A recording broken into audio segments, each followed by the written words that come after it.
So dealing with problems kind of sucks, to be honest. You have to get good at it, is what I'm finding.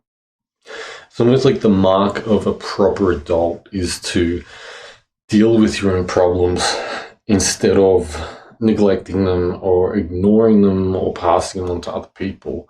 And you know what? There's plenty of people who are, probably in their 50s, 60s, 70s, 40s, any really age, that are neglecting their problems and, pushing it off onto everyone else. I mean, everyone's got that one family member or that one person that they probably hear about who, is just an absolute menace, making other people take responsibility for everything. But we don't want to be that way, right? We don't want to be that person. We don't want to be that way, because at the end of the day, do you want to be the kind of person who can fix things when they break, or do you want to be the person who causes things to break, or who panics when they break, right?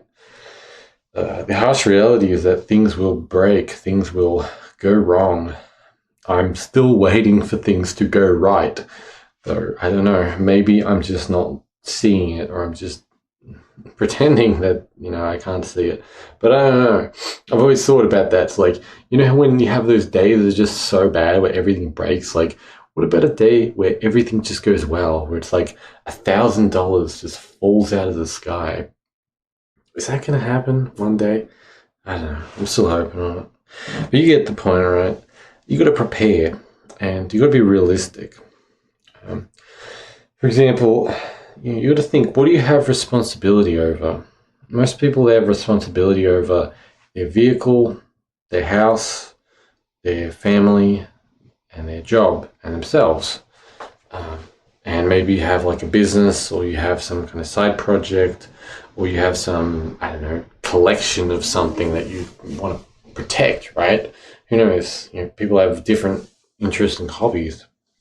But ultimately, you have responsibility over things, which means really you have to keep it good, healthy, clean, maintained, whatever it happens to be, functioning, orderly, working. And you really have to dial in on the things you have responsibility on and kind of be proactive. I think the real secret is, number one, be proactive, which means that maybe do your chores a little earlier, maybe repair something a little bit earlier, maybe put a little more effort into something, stock up a little more on some resources or something. Who knows? Prepare and plan for the future. Be proactive. It's kind of funny because it almost seems like things don't break when you, number one, have backups and repair plans in mind, and number two, know how to do it already.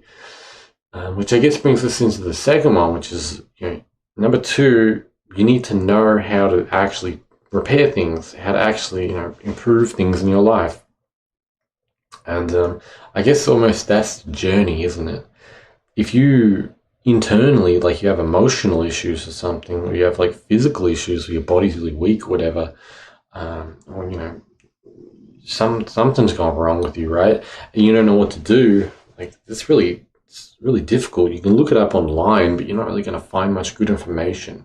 Ultimately, you're just going to have to go through the process of evolution, of development and growth. And eventually you'll learn, how to fix yourself and fix the world around you and such. And then you can teach other people if you want. You can become kind of like a healer person. You got to be careful. Sometimes people just want you to fix them up. But they don't really want to fix themselves, I guess. So be careful on that. But point being is that being proactive, number one, and also actually knowing how to do something, number two, is good. And the more you problem solve and fix things, the better you get at problem solving and fixing things. And I think almost I could say problem solving is like the number one skill of, I guess, being an adult and life in general. Life is complicated, and it's becoming increasingly more complicated. I grew up in a transition era where the old world was ending and the new world was being birthed or integrated into the current world.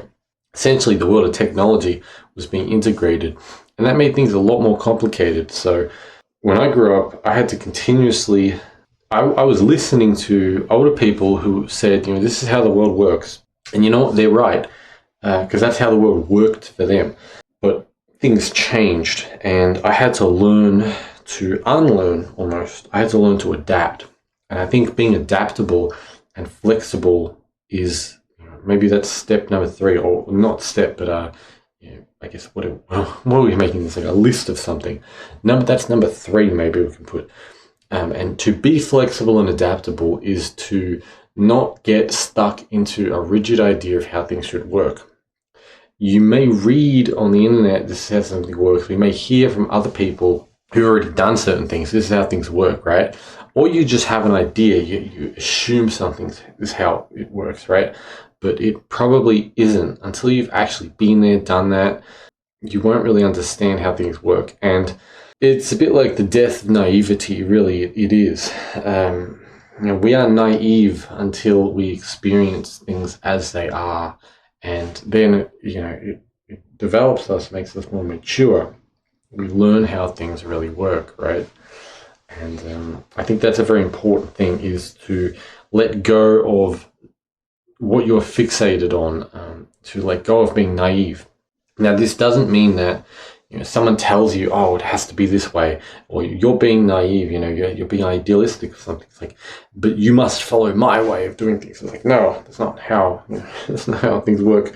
And mind you, if you move to a different country or a different town or a different, something or other, there may be a different way of doing something. The world is unique in its own way. Different places are unique. And the world is a vastly different place depending on where you are, who you're around, etc. Don't always get stuck in just one method or mode, or maybe where you are is just not a very nice place, and you might think the whole world is not very nice. But point being is there are nice places, I guess. I assume.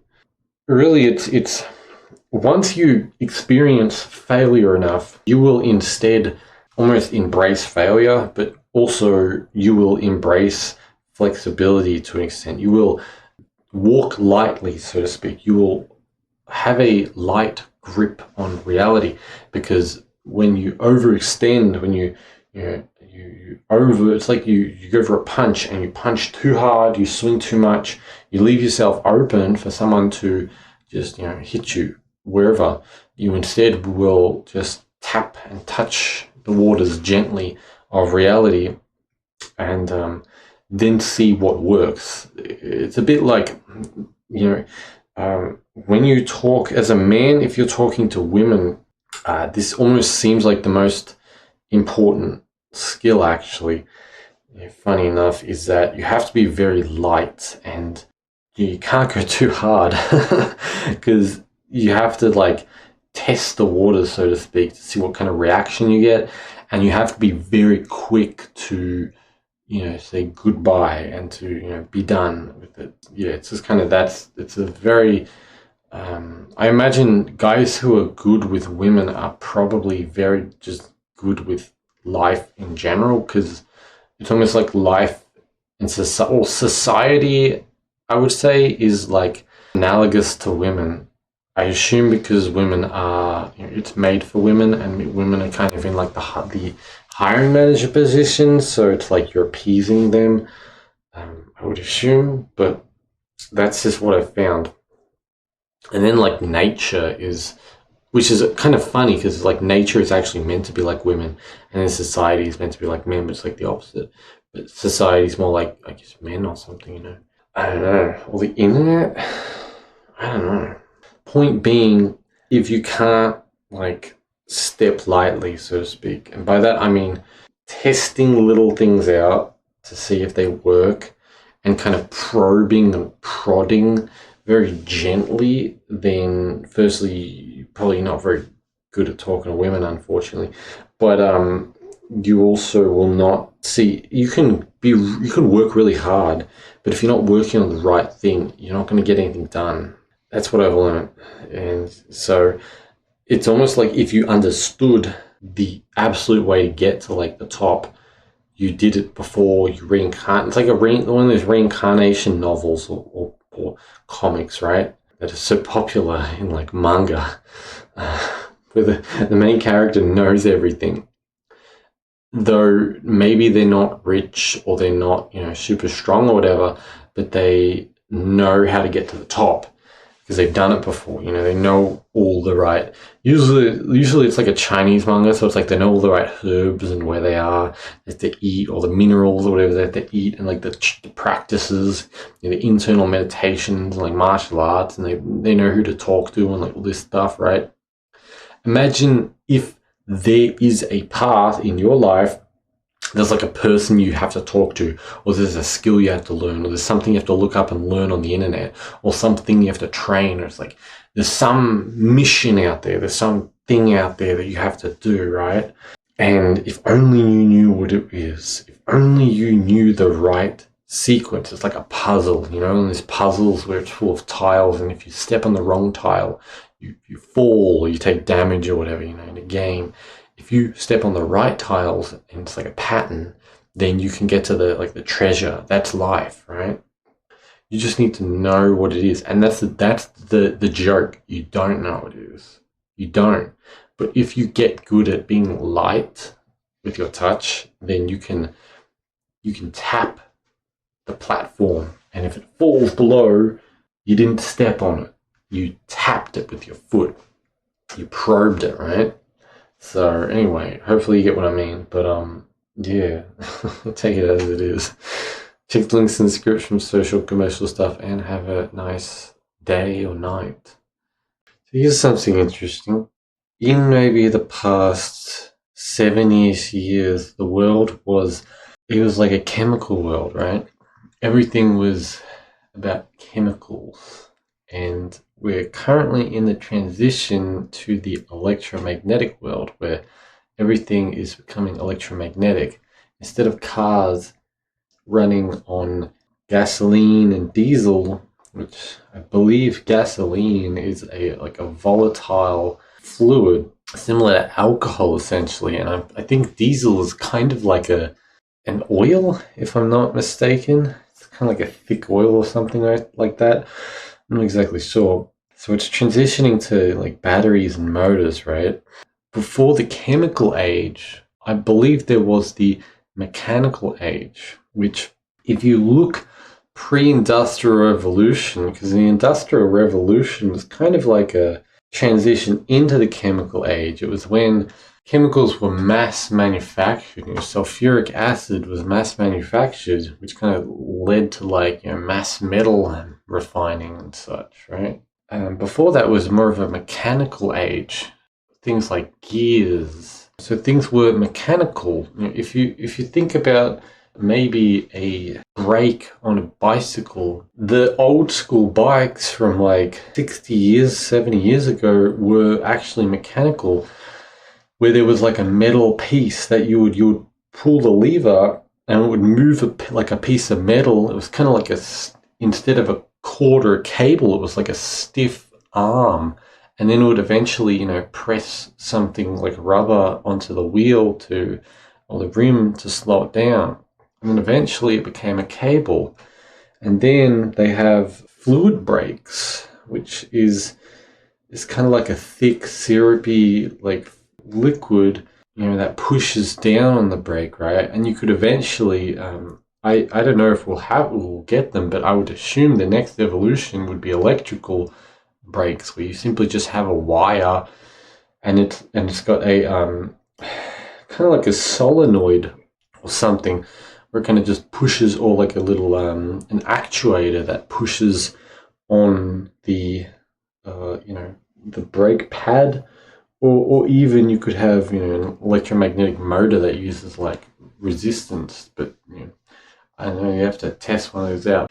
I've actually been opening so many magnetic doors in the past week that I think it would be a electromagnet, similar to an electromagnetic door. But the point being is that we went from metal parts, metal things, right, to, you can think like a horse and a cart, right?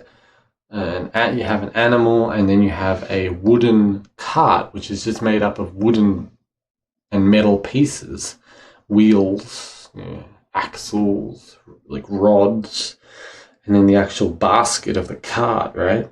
And eventually that became the automobile in the last 100 years, right? And then it eventually, I mean, technically, if you know, we had electrical cars over 100 years ago, actually. And even the electrical cars 50, 60, 60-ish years ago, I think, because you could just have huge lead acid batteries.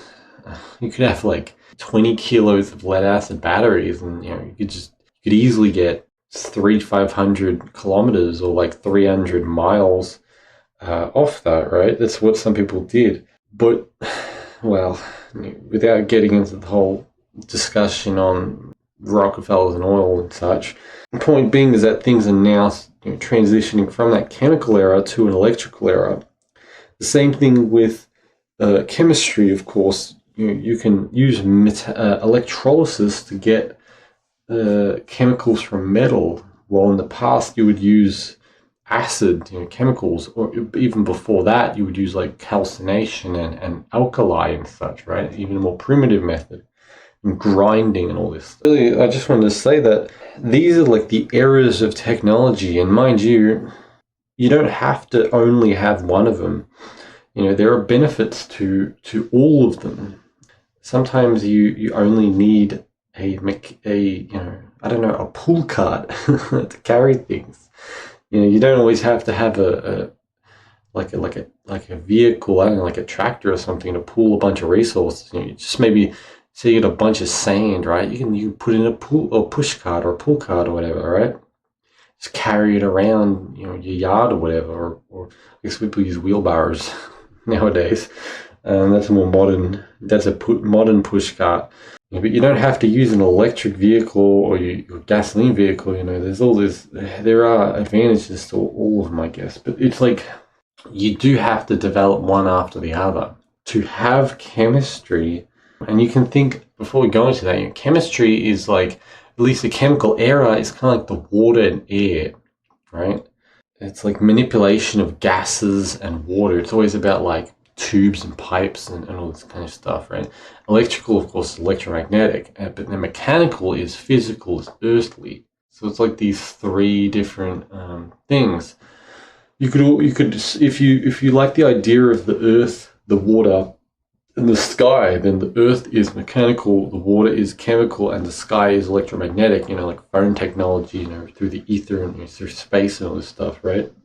Non-physical. It's just a force, which is the air, it's related to that, right? Going on, usually you would assume you start from the bottom. You start from just physical things, making physical tools. And then eventually you figure out chemistry, and that improves your physical tools. You get things like glues and paints and lacquers. These are all useful things, right? And then eventually you figure out electromagnetic stuff. You make a power drill instead of just a hand drill. You've gone beyond. And it's funny the stigmatization of these things, right? Because in my era, like when I grew up, all the older people were like, they thought the chemical age was like so great, and so it was cool. You're a cool person if you're a chemical man, so to speak. You smoked cigarettes, which is a chemical thing. You used a gas vehicle, it's chemical. You drank alcohol, it's chemical. It's a fluid, And if you were an electrical man, you weren't cool. The electrical alternatives of all these things, right? But ultimately, I don't know. It's I think a lot of the time it's easier to use electromagnetic stuff instead of chemical stuff, especially as chemicals get kind of restricted and it's harder to get them. And it's like solid state is usually better than fluids, I guess. Same thing with like a hard drive. You can think, like a computer hard drive. The disk drive, like a floppy disk, it's analogous to water. It's floppy, it's movable, it's like a polymer, a magnetic polymer or something. I think it was a magnetic plastic. And then like a hard disk, it moves, right? Water, it's moving, right? Or it can move. It's like related to that. Made a lot of noise. And then we have the SSD, which is more analogous, and the USB. the solid state drives, which is more analogous like the electromagnetic. Before all of this stuff, of course, we had books and tablets and scrolls, which is more mechanical, more physical. So we transitioned through states of storage. And of course, you can store pictures in paper, words in paper, music through musical theory and such. But then you transition to storing on computers and now USBs and SSD, solid state drive and such. But as I said, don't like abandon all the other errors. Like there are uses to them. Personally, of course, I think things that are solid state are nice. No moving parts is usually always better, right? Batteries, for example, that's one other thing, are transitioning from electrochemical. I think we will have an energy storage device which is solid state and is more so, it's hard to explain, but it won't be chemical. It'll be like purely electromagnetic is the best way to put it. I guess technically a capacitor is that, because it's like an electrostatic field, but I don't know. Maybe we'll just transition to using supercapacitors, because then everything will be like instantly charged and instantly able to be discharged and all that stuff. I don't know. I'd have to figure it out. But at least what I mean is like less, if you think about like a lithium ion battery that's in like a phone, they're a lot more let's say nicer than like a alkaline battery that can leak and it's just an absolute nightmare. And it's like a television remote or something, right? There are definitely transitions and better things that we can make with the technology. Things are getting better, mostly. Anyway, that's just something to think about. Right, so you can think like, I kind of think of things as in like a loop, like a programming loop. Everything's just constantly repeating, but we exist currently, right? Like we're existing. Do you feel that? Do you feel you're existing? Yeah, good. And you constantly are like receiving energy from existing, or I like to think of it from time. Like you've refreshed, the loop refreshes and you get like a +1 to energy. If you focus on something, you're directing your energy towards that, right? A lot of people are externally focused on like their phones or other people or whatever. And if you focus on a person, you're psychically giving them energy. If you focus on the phone, you're giving that energy. If you listen to this, you're like, it's almost like you're holding my hand and I'm holding your hand, and it's allowing you to receive a message, right? It's kind of weird, but or we're like little aliens with these weird wiggly appendages and like touch, and it's kind of lewd, but you know what I mean. On our heads, not our, not in an inappropriate way. I mean like in an intellectual way. Going on. Point being is that you have this like constant, it's like a waterfall. You just have an internal waterfall of energy, which is like whoosh, rushing. And whatever you spend it on is what you spend it on. You can focus in the body and store it and bottle it up. That's what like Taoist internal meditations, storing it in the lower dantian or the yin center or whatever, and they raise it up to the brain and like do all these things, right? That's the passive energy just from existing. It's probably some kind of electromagnetic thing, I don't know, between the earth and the heavens, like, right? Positive and negative of the world. It's not really what the video is about, but you have to understand that concept. Now, there are different levels of reality which are analogous to the world, as in like the ground, the underground, the air, the place where the plants are, the sky, the heavens where the stars are, etc. And also analogous to your body, and the legs, the lower body, the kind of middle body, then the torso, and like the arms, and like the head, and all these places. You look at a chakra system or an organ map, to kind of get an idea. And they relate to the things that you do. So obviously the bottom is survival, needing to sleep and eat. And this is when you're absolutely exhausted, or when you're like, your life's like the red is flashing, poverty, all these kinds of things, right? If you're constantly poor, if you're constantly afraid of like survival, which is a thing that happens if you have not secured yourself, if you don't have a secure home, it's not like repaired enough, you feel you're afraid, like, oh geez, it's going to leak, or it's going to, you're constantly stuck at this state, right? And your energy is going to be like fed into it. Now, I'm not telling you to ignore that or to try to go away from it. You need to fix those issues if there is an issue there, right? You need to heal those things, or you need to repair or sleep, or eat and do whatever you want. But what I'm saying is that that passive energy that you get from the loop of time is going to be spent there, and you're going to be on that level. Now, of course, we go up to your pleasure, right? Next level of like pleasure, enjoyment. Like what do people do when they get money? And they get their wage, they buy alcohol, they buy chocolate, they buy fast food, they buy things online to enjoy themselves, right? Pleasure. So once you get beyond fear, survival, you enter the world of pleasure. Usually, depending of course on who you are, your makeup, but that's kind of like when things bubble up, when they enough water stores, the water level rises, right? And some people get stuck in this world. And here's the thing, you can choose to stay here. Some people are hedonists. Their entire life is all about pleasure. The same way some people are survivalists. All they want to do is constantly feel survival, constantly be in the red, constantly be in that zone. They go out, they camp. They're constantly trying to eliminate how many clothes they wear. So they constantly feel pain. These people seek pain. They seek to get closer to death almost. And it strengthens them up in a way, sure. But that's their life. That's what they do.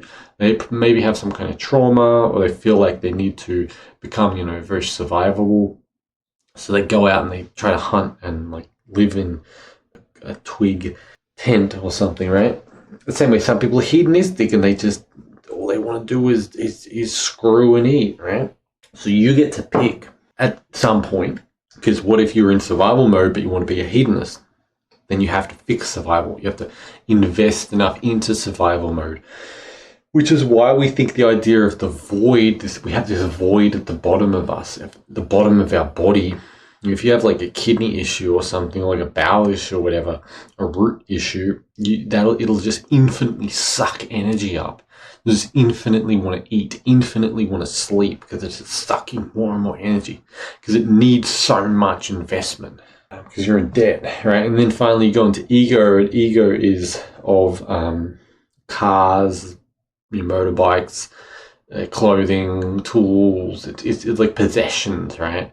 And useful possessions, of course. If you run a business, you need the tools to do your business. It could be whatever it is. It could be a computer, it could be a hand tool, it could be an educational. Well, that's education kind of above, but point being is when you get above hedonism, you get into like status and ego, right? Career status as well, and money to an extent. Money's kind of all throughout the lower three levels, but it's like upgrading your stuff, upgrading your how you appear almost to other people. And some people like this. They make songs about themselves and their ego. They buy big flashy cars and all this big clothing and all this stuff, those kinds of people. Again, do you want to choose to spend your energy there? Because the next level is family and then community and connection. It's the green level, where the plants are, right? So the bottom three is like the yellow, the ego one is just the topsoil is sand. And then like the root is like the bottom bedrock, right? And then the pleasure one is like underground rivers, you can think.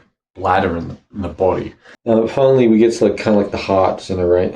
Which is community and family. Now, here's the thing. if you invest heavily in a family, in having children, having your husband or wife, you're going to take away time from other things. So if you want to be like a hedonist, or you want to go live out in the wild and be a survivalist, or you want to always have the next phone, the next car, the next fancy thing, you can't really do that if you have a family who you need to spend your money on, your time on, your attention on, if they need attention. So you have to choose at some point. But also, you can't have a family until you've conquered the lower three, until you've conquered survival, you've conquered pleasure. You don't want to be drug addicted or whatever, or hedonistic. You've conquered ego, because you need like a car, you need like a house, you need a source of income, etc. You need to build the ladder up. You need to build, raise the water level, or else it just falls. So, as I said, family is here, connection, community, socialization, all that kind of stuff. And then, of course, we enter the spiritual, the air worlds, right? The lowest, of course, is the around the throat. This is like communication and education. It's people who travel, who write books, who teach, all this kind of stuff. If you want to be intellectual, to an extent, programming, language, all this kind of stuff, it starts to become computers and radio and all this stuff. Admittedly, some of this is above as well, but you enter that world because you need to build yourself up to get to these areas, because they're more of a luxury thing, so to speak. Of course, the era we've come from is more of this, like the 80s when we got like telephones, the 90s, 2000s was that era. And now we've entered the next one, which is the head, the mind. It's like the upper atmospheres, not maybe entering, I guess, where the stars would be, you would say, or the planets, maybe, I don't know, something like that. The nine heavens, as they call it, I think, which is intellectual stuff, science, to an extent technology, I guess you would say, the beginnings of spirituality, your art. The intellectual, mental things, of course, science and technology and art is all a practical thing, but it's like stimulates the mind, imagination and such. Computers, of course, the use of computers is here. So if you want to be at this level, it's a higher level. It's difficult to do these things if you don't have money, safety, computer, all these things, right? So you have to kind of get to this higher level. And of course, people will choose if they like this level, if they like to be here. Because then the last one is what a heavily religious person, like a monk, a sage, yogi will be, which is at the top of the head. It is the white star in the sky, where all spiritual things come from. So, beyond the logos, beyond the stars. Yeah, was it primum ultimate or something? I don't know what they call it. It's like the prime ultimate being, basically, like the closest thing to God, so to speak, spiritually. Which these people, they will meditate and raise themselves up, and they will become almost void-like, keeping focus on only God, only the highest, only And this is almost humanitarian people, people who are like at the absolute peak of everything, like a CEO, like a ruler of a country, high spiritual person. They can do anything they want. They can fly anywhere. They can be anyone almost. They can see anyone. They can talk to anyone. They can do anything pretty much.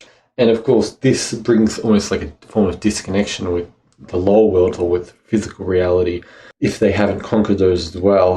Because some people it's the opposite. They cannot access the lower worlds because if you think someone who can't access their legs, their spinal issues, that disconnects them from physical reality, disconnects them from the lower world, and they're just stuck in the higher world. Or the opposite, someone who has like form of like mental retardation or something, is stuck in the lower spine.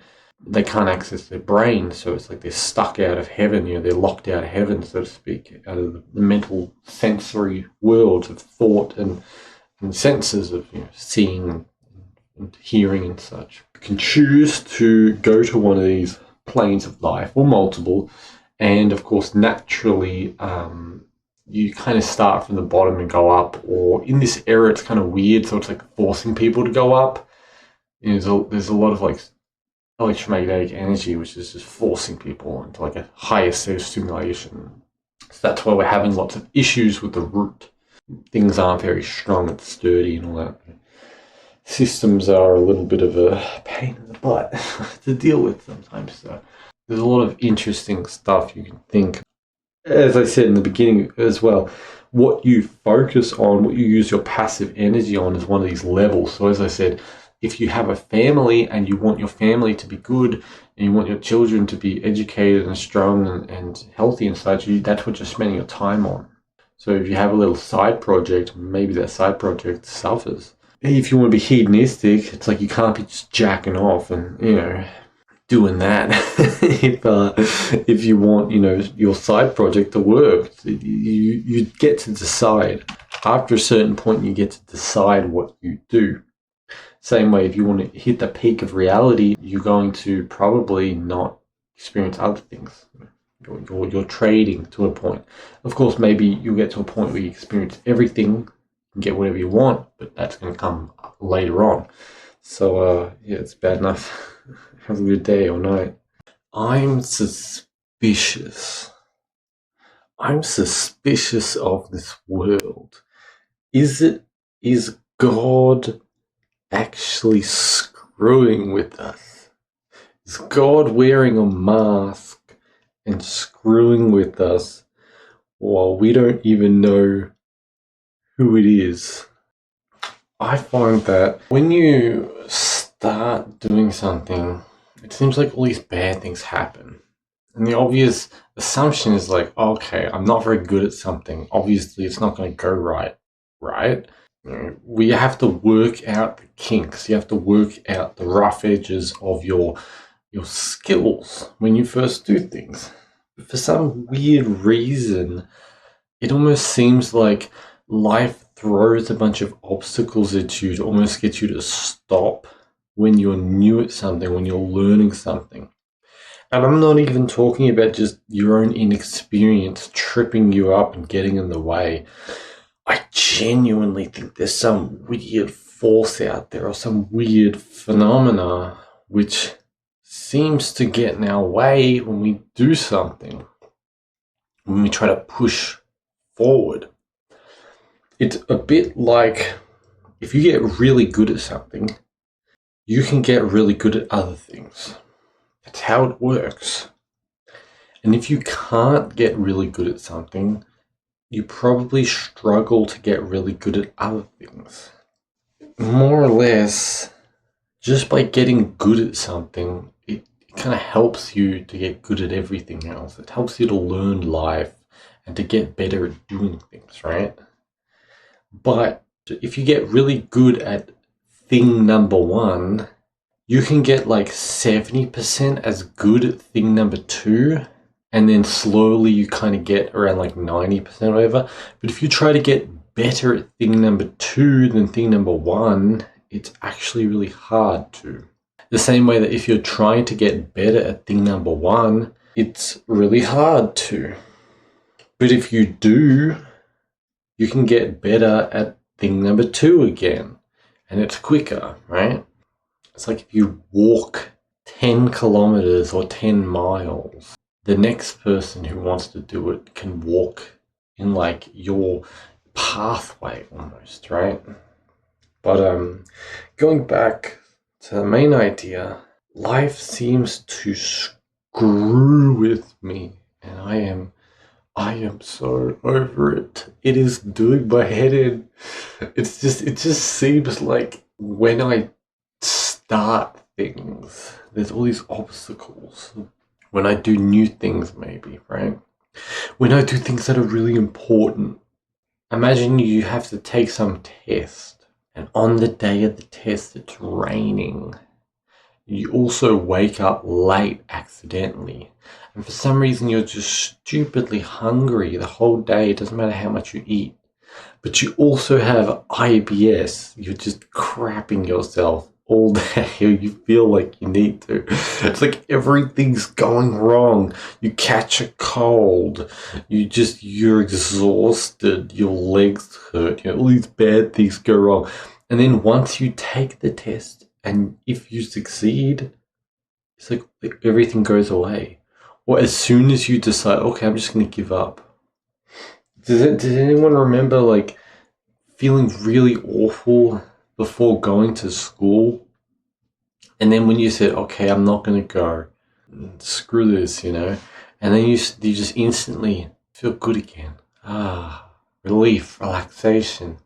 I'm no longer sick for some reason. I'm no longer anxious. I'm no longer in pain. It's funny how it works. Which I guess brings me into the final point. If you can relentlessly, hard-headedly just not give up and not allow pain and bad experiences and trauma and fears and worries get to you, that's pretty much how you succeed.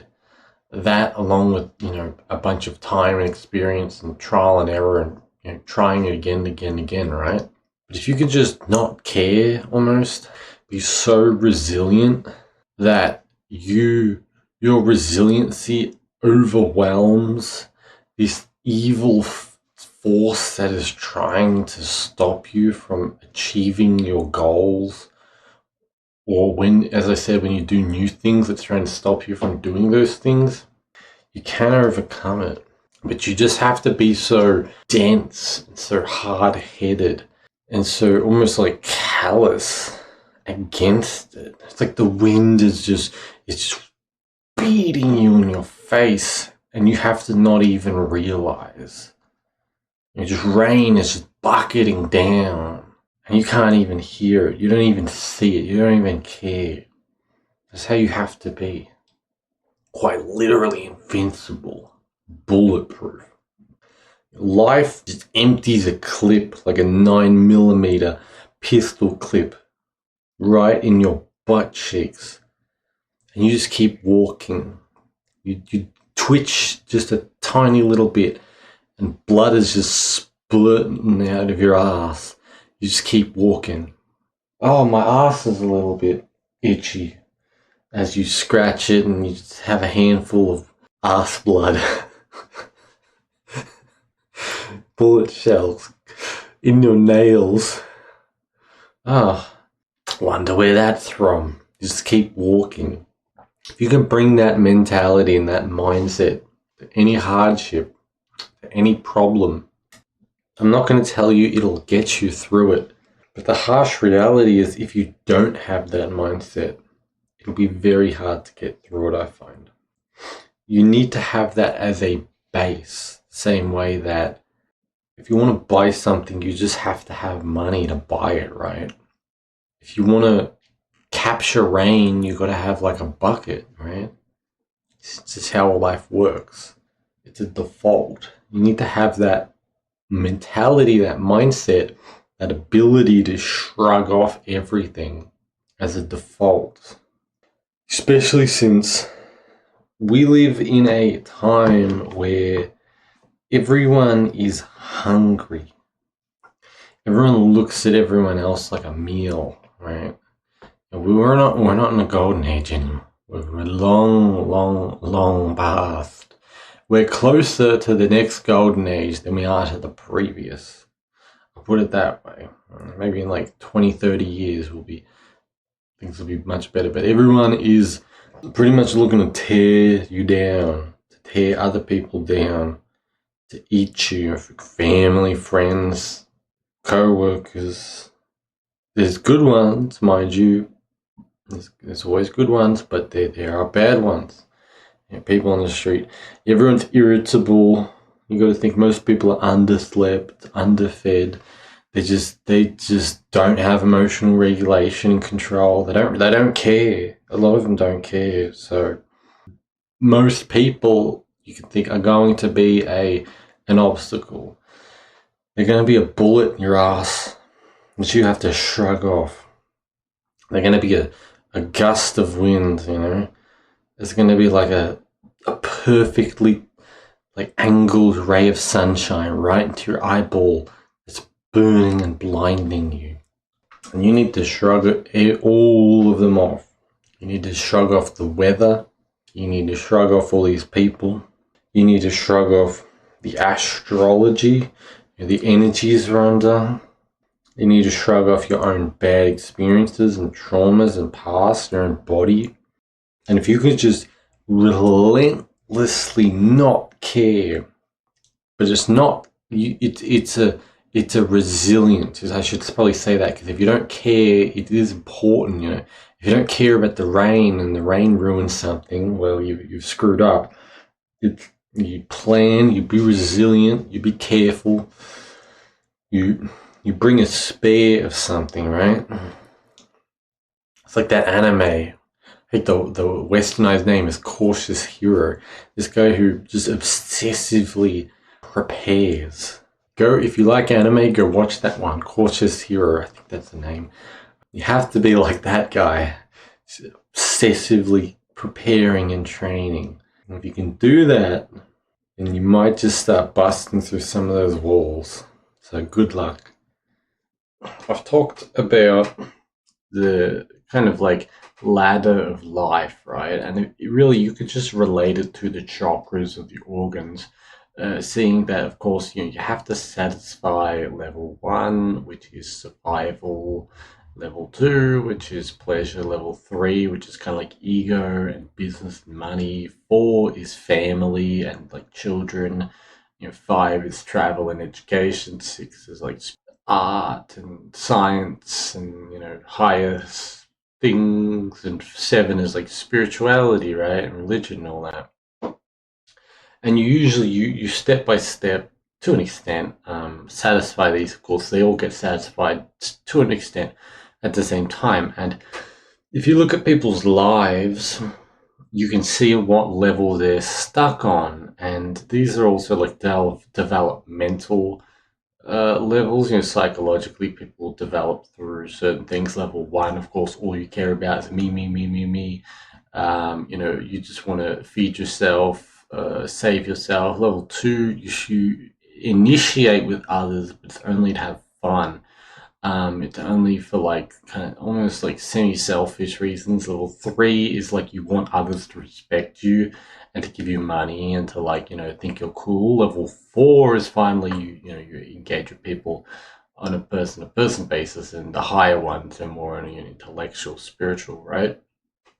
So if you look at people who don't have children, now this is a very telltale sign that they have not hit level 4. Of course, the heart, the green middle ground, right?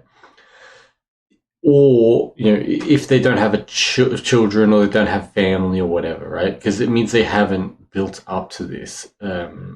And you can have two people in a relationship, a man and a woman, and maybe they're even married, but they might not have children. It's like, why don't they have children? It's a little bit strange, isn't it?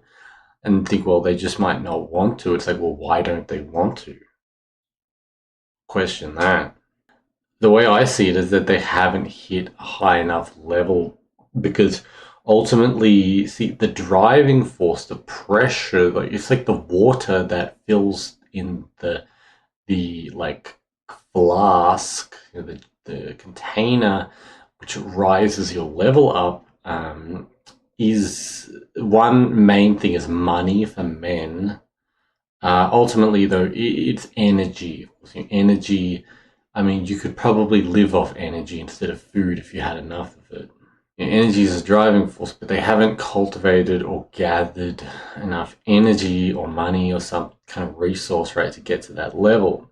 Because what happens is that naturally your guidance system, your like GPS, it's like God guiding you, or spiritual, maybe not quite God. It's like, imagine if you ring up a company, it's like you're not going to get to the CEO, you're going to get to like a HR person, right?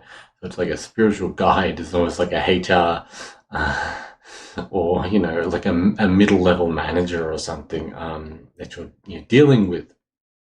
It'll guide you and tell you, it's like, okay, we have enough energy, let's have a family, you know, let's find a husband or a wife.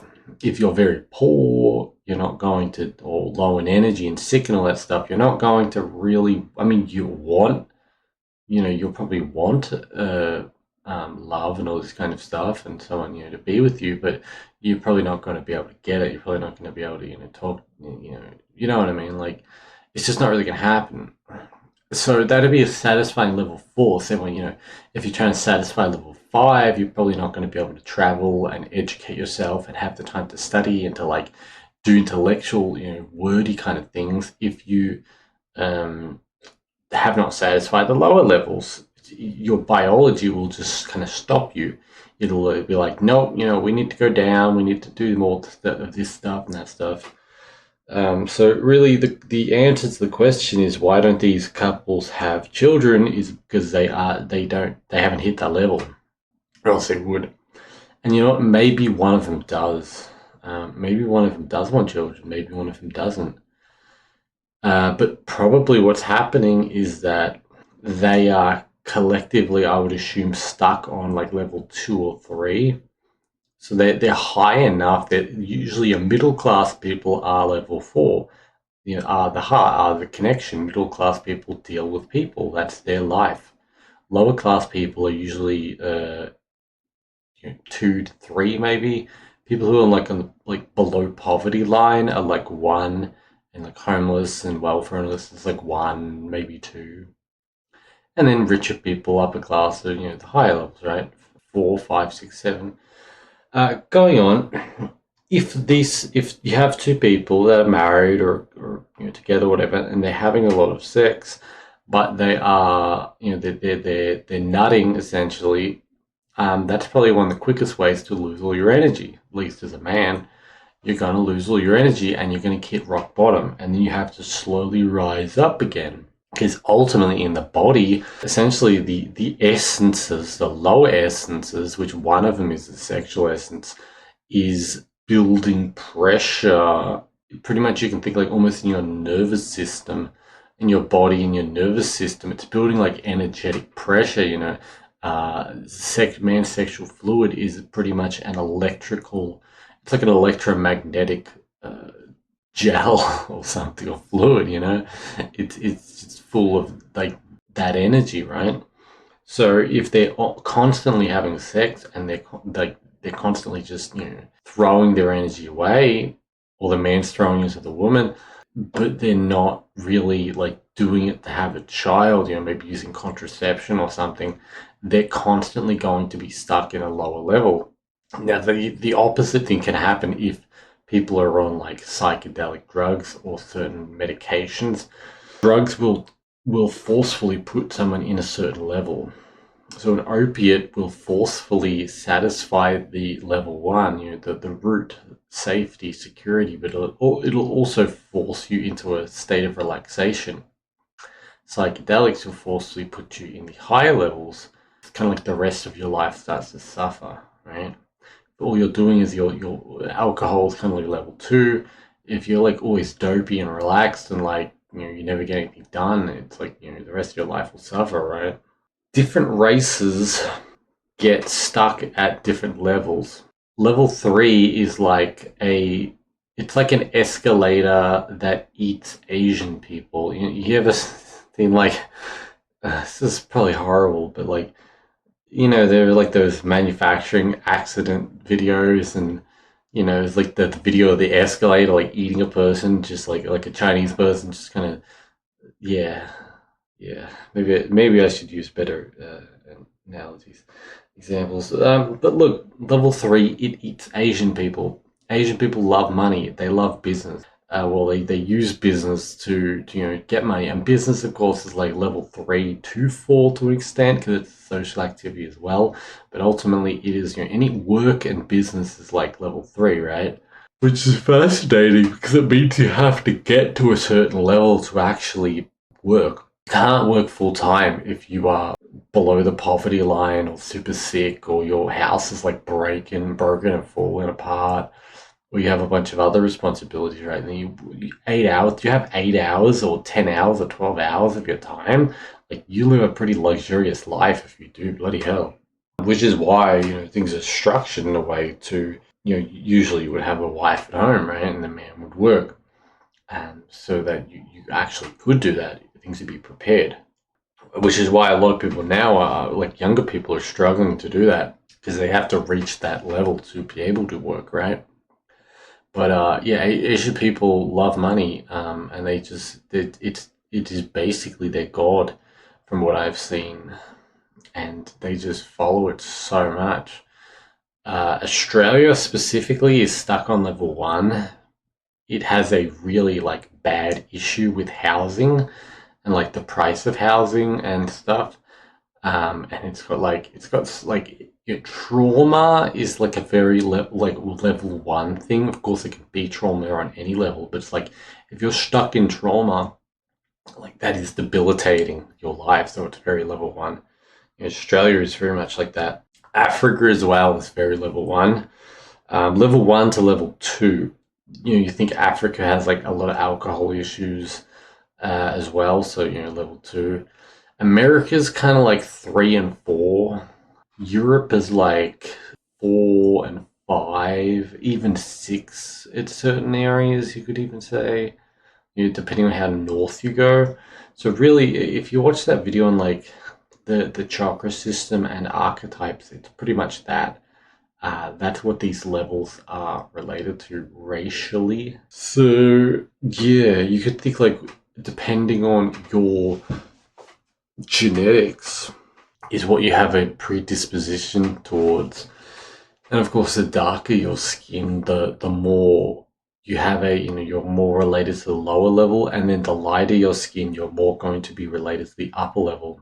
It's not always a good thing to be related to the upper level, same way maybe it's not a bad thing to be related to the lower, because if you're kind of aligned or magnetized to the upper levels, you may be neglecting the lower. The same way, if you're magnetized to the lower levels, you may be neglecting the upper levels, right?